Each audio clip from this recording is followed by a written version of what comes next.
Assalamualaikum warahmatullahi wabarakatuh. Perkenalkan, saya Raditya Meza dengan NIM 123011190. Saya Muhammad Masa dengan NIM 123012006.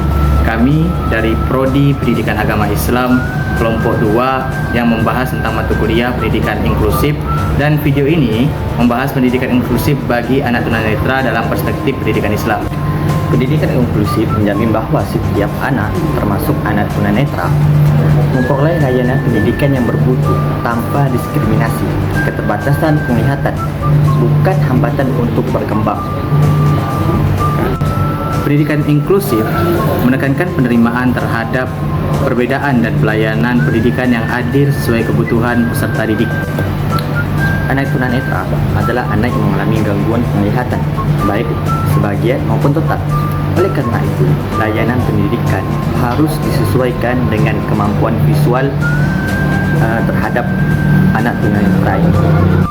Klasifikasi anak tunanetra terbagi menjadi dua. Yang pertama itu buta atau blind, tidak menerima rangsangan cahaya. Yang kedua itu low vision, masih memiliki sisa penglihatan.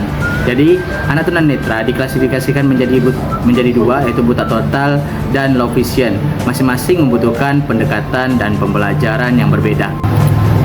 Karakteristik anak tunanetra, yang pertama itu tentang fisik, yang kedua itu kognitif, yang ketiga itu sosial dan emosional, yang keempat itu bahasa dan komunikasi.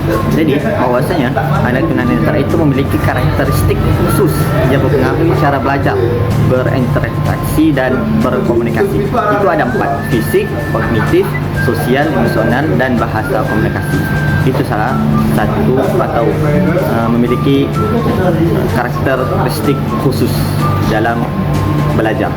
Dalam perspektif Islam, nilai pendidikan Islam yang tertera pada pendidikan inklusif, terutama pada anak tunanetra ini, berkandung dalam Quran surah Al-Hujurat ayat 13 yang menjelaskan tentang kesetaraan manusia. Di sini juga ada tentang kewajiban menuntut ilmu, menghargai martabat manusia. Bunyi ayat tersebut, A'udzubillahi minasyaitonirrajim, Bismillahirrahmanirrahim.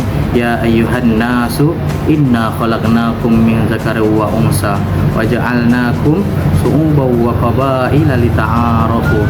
Inna akramakum indallah wa atqakum innallaha alimun khabir. Yang artinya, wahai manusia, sesungguhnya kami telah menciptakan kamu dari seorang laki-laki dan perempuan.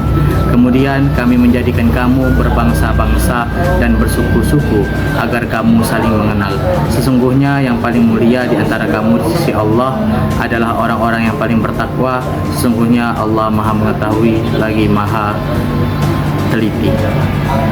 Jadi dalam Islam, semua manusia memiliki derajat yang sama. Pendidikan inklusif sejalan dengan nilai keadilan, kasih sayang, dan penghormatan terhadap ciptaan Allah Subhanahu wa Ta'ala.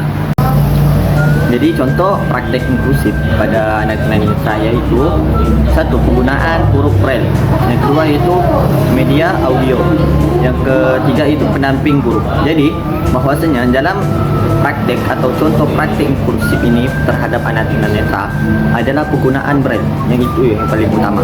Yang kedua itu media audio dan pembelajaran yang sesuai kebutuhan mereka.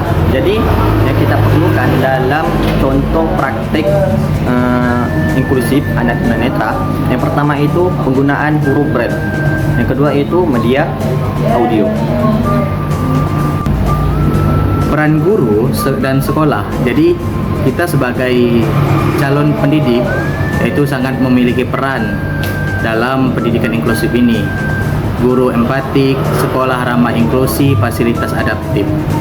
Guru berperan penting dalam menciptakan suasana belajar yang inklusif, sementara sekolah harus menyediakan lingkungan yang aman dan adaptif. Jadi karena inklusif itu adalah kesetaraan, tidak ada perbedaan di antara kita meskipun ada kekurangan, kita harus sebagai guru harus menciptakan suasana belajar yang tidak terdapat perbedaan di antara mereka.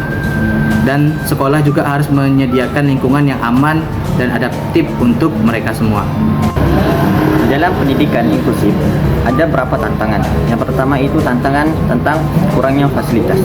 Yang kedua itu minimnya pemahaman guru.